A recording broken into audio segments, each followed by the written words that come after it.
Hi, this is Natalie Rydstrom with this week's SBR News Update.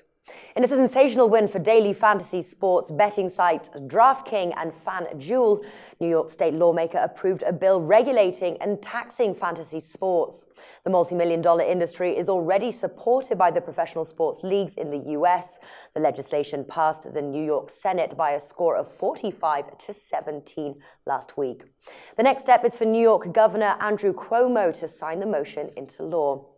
New York State Assembly Gaming Committee Chairman had the following to say, according to a report by Reuters. It's a good thing for New Yorkers because there are more than 3.5 million participants, most of them millennials. A total of 7 U.S. states have now passed fantasy sports bills this year, including Colorado, Indiana, Mississippi, Missouri, New York, Tennessee, and Virginia. Idaho and Texas remain steadfast opposed to fantasy betting in their states. In the end, the more mainstream fantasy sports becomes, the more likely it is that the pressure will be increased on lawmakers to clear a path for legal sports betting throughout the United States in the future. Stay tuned for more updates on this front.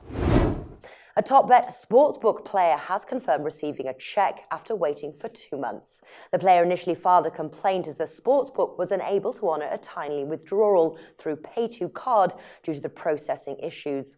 TopBet recently had their sports rating lowered to C- for the accumulation of slow-pay complaints. Management advised SBR that they are in the testing stages of adding Bitcoin to their cashier prior to the start of the American football season. For more information, do check the SBR Newswire. Bitcoin.ag has addressed the in-play betting complaint reported by an online sports bettor. A player claimed that after successfully placing 4 in-play bets, that his wagers were voided instead of being paid out. The Bitcoin site acknowledged the software bug and said they compensated the player for his help QA testing the platform. The player has countered back that he still feels that he has been slightly shortchanged. The dispute remains open.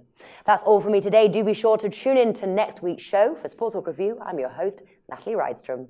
Always on the go? Bet365 has one of the top mobile platforms in today's market. Sign up today and don't let your busy life keep you out of the game.